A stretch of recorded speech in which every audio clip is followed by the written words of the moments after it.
안녕하세요. 연세 엄마생활연구원의 오수정, 전유진입니다. 나를 사랑하는 엄마. 우리 아이의 모습 그대로를 믿고 응원해주는 건강하고 행복한 엄마의 이야기. 지금 시작합니다.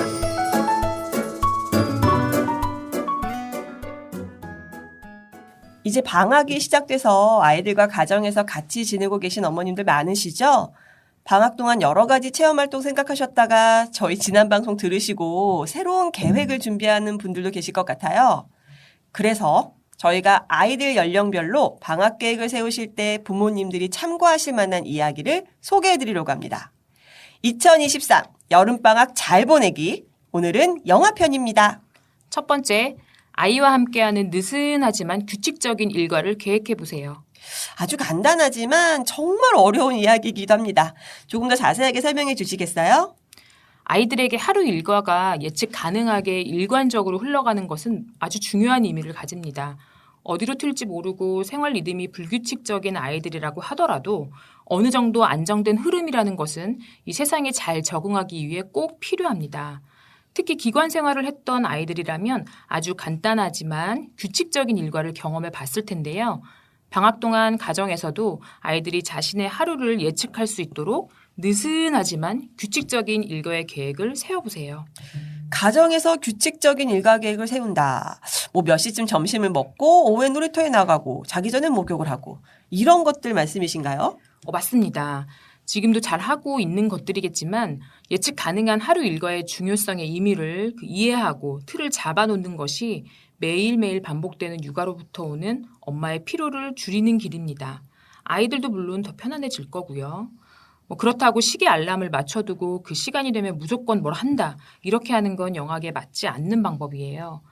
밤에 어느 시간이 가까워지면 가급적 어떤 일이 있어도 조도를 낮추고 엄마도 더는 놀이하지 않고 누우셔야 돼요. 아이가 그 시간에 잠이 드는 건 다른 문제예요. 그보다도 엄마의 실행이 가장 중요합니다.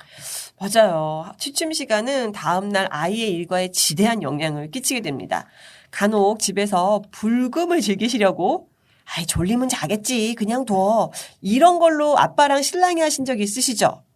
신랑이 그때 어떤 게 맞냐 몇 시에 잠드는 게 맞아요 이런 질문들 하시는 분들도 계시는데요. 다음날 아이의 하루 일과를 책임지시는 분의 말을 따라라. 이게 저희의 대답입니다. 그만큼 취침 시간은 다음날 하루 온종일 가족들의 생활에 영향을 미치는 중요한 부분입니다. 그리고 아이들은 대부분 일찍 깨요. 그쵸? 맞아요. 네, 기상시간은 취침시간 루틴을 잘 해놓으시면 특별히 어려울 게 없는데요. 다만 식구들이 모두 잠이 든 그 시간이 좀 아깝죠. 그래서 그 시간을 너무 즐기셨다면 다음날 엄마가 힘드실 거예요.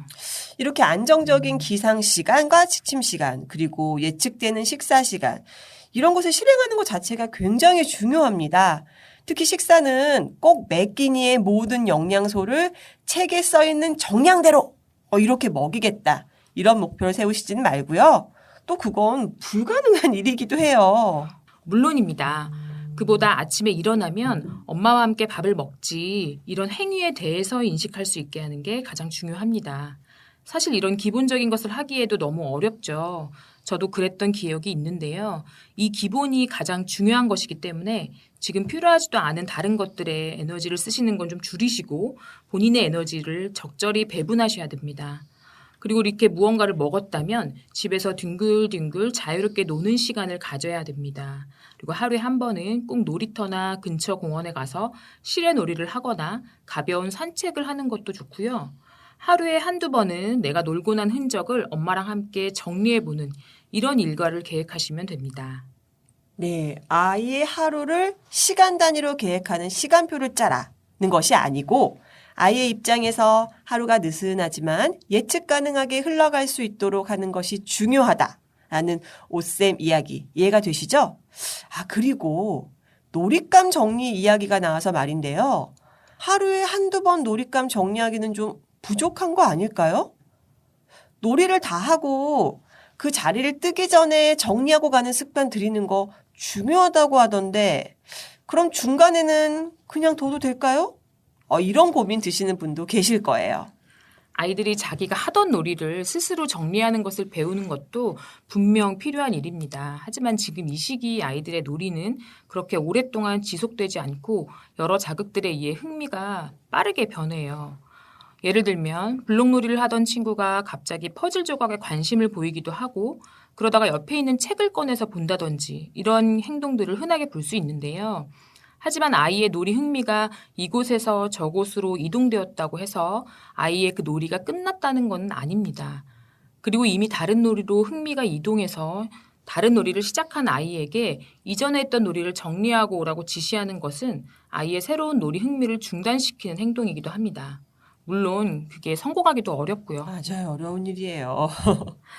그런데 눈을 부릅뜨고 있다가 아이 엉덩이가 들썩하거나 시선이 다른 곳으로 갔다 싶으면 이거 넣고 가자 이렇게 얘기를 계속한다면 아이는 어떤 기분이 들까요? 아마도 놀이가 끝나기만을 기다렸다가 치우자는 말을 더 많이 하게 된다면 아이 입장에서는 아마 이럴 거예요. 우리 엄마는 내가 즐겁게 노는 게 싫은가? 이거 꺼내봐도 되나? 이거 하면 안 되는 건가? 이렇게 아이 눈에 보이는 메시지는 그런 걸 거예요.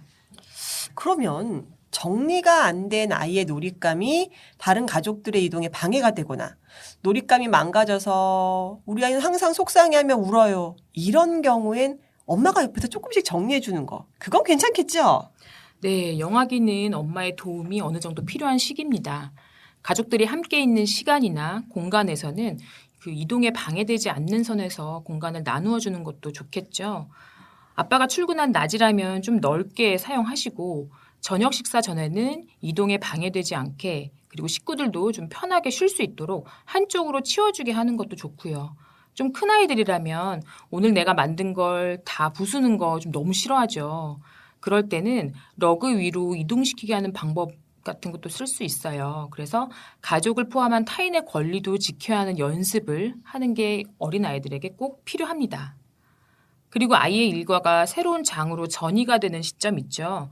식사를 하거나 외부로 나가거나 할 때는 아이가 사용한 놀잇감을 정리할 수 있도록 도와주세요. 이때 아이가 정리할 놀잇감이 너무 많으면 아이에게 부담스럽고 그렇다고 스스로 할 수 있을 만큼만 가지고 놀게 하는 것도 말이 안 되겠죠. 엄마가 반 이상은 도와주시되 꼭 아이도 함께 치웠음을 본인이 인지하게 하시는 게 제일 중요합니다.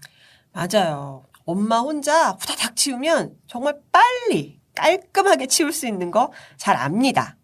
하지만 오늘 그렇게 하시면 내일, 그 다음날 아이랑 더 힘든 실랑이를 하셔야 된다는 거 꼭 기억하시고 정리활동 아이와 함께 해보시길 바랍니다.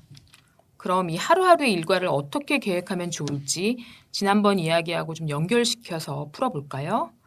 아이가 숙달감, 유능감을 느낄 수 있도록 우리 집 근처, 익숙하고 편안한 곳에서 자주 시간을 보내시기 바랍니다. 아이들이 성장할수록 부모 입장에서는 더 많은 것을 경험해주고 싶은 욕심이 생기게 마련입니다. 그렇지만 다양한 것들을 알게 하려는 부모의 욕심으로 아이가 늘 낯설고 새로운 경험만을 하게 된다면 아이는 매번 탐색만 하다가 그치게 된다. 이 이야기 기억하시죠? 안 그래도 지난번 저희 이야기 들으시고 우리 집 근처엔 어디에 뭐가 있지? 동네에서 뭘 하면 좋지? 매일 가는데 아이가 좀 심심해하지 않을까? 이렇게 고민하는 분들이 많아지셨다고 하더라고요. 일단 집 앞 놀이터나 집 근처 공원은 하루에 한 번은 꼭 들른다. 이런 마음으로 일과에 한번 넣어보세요. 사실 맨날 똑같은 데 가서 장난감이 또 새로운 게 없어서 우리 아이가 심심해하고 있는 것 같다. 이런 이야기 하시는 분들도 계신데요. 사실 아이들은 우리 어른들만큼 지루하지 않아요.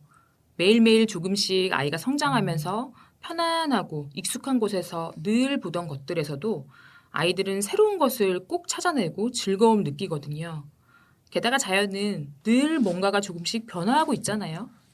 네, 맞아요. 그건 저도 느낍니다. 계절이 바뀌고 비가 오거나 해가 쨍하거나 그런 날이 되면 매일 가던 공원도 달라 보이기 마련이더라고요.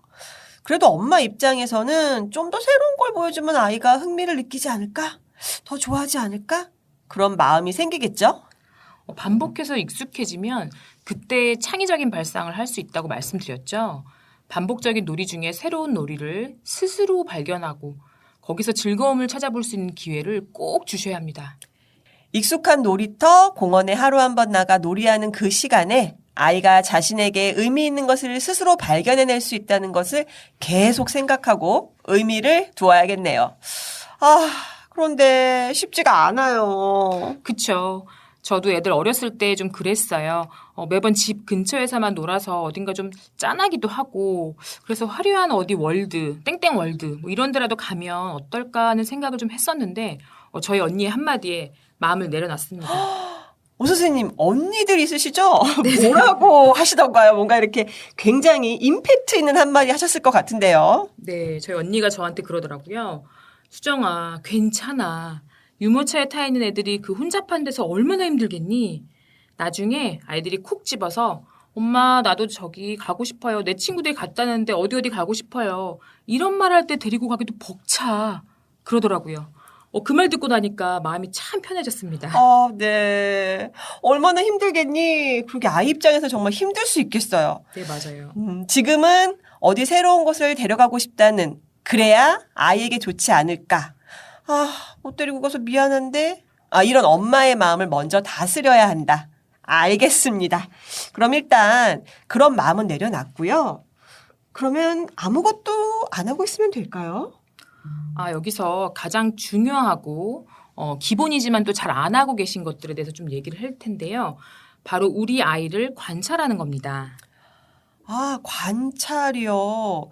사실 지금까지 말씀하신 거 얘기해보면 엄마가 항상 장소를 알아보고 장소를 정하고 아이에게 어떤 경험을 해줘야지 엄마 중심의 계획이었는데 결국 하다 보면 엄마가 지치고 힘들어진다. 이런 말씀이셨잖아요.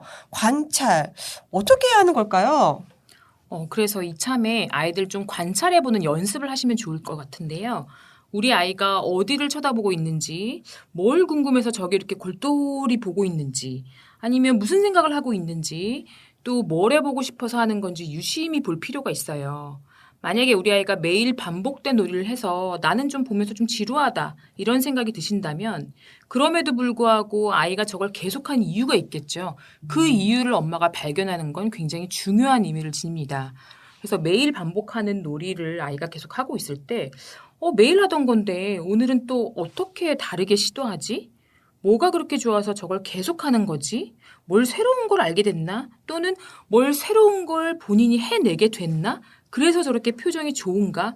이런 것들에 대해서 좀 자세히 들여다보고 있으셔야 돼요. 그걸 계속 보고 있으면 정말 재밌어져요. 그러면 자연히 우리 아이한테 지금 필요한 게 뭔지 알게 됩니다.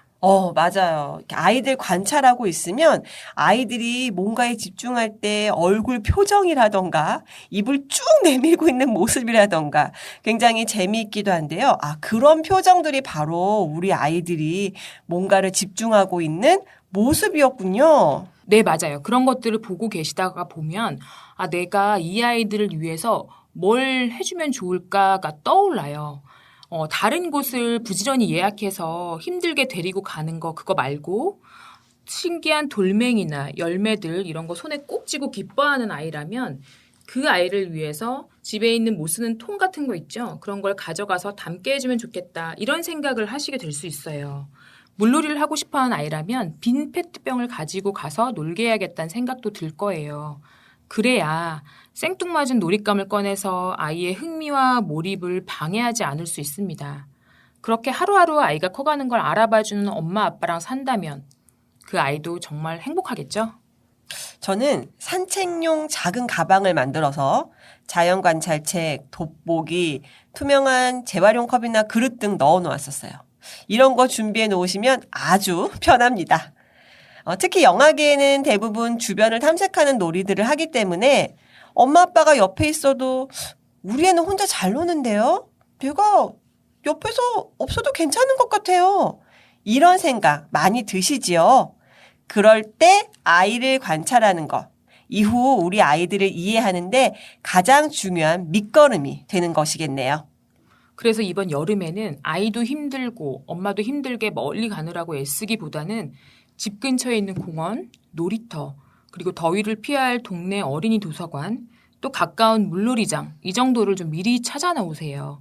거기 가셔서 익숙한 놀이, 신체 활동, 엄마와 함께 책 보기 이런 것들을 해보시면 좋을 것 같아요. 그리고 아까 제가 말씀드린 거 기억하시죠? 우리 아이를 관찰해 보시고 그 과정에서 아이를 키우는 기쁨을 누리시는 거 잊지 마세요.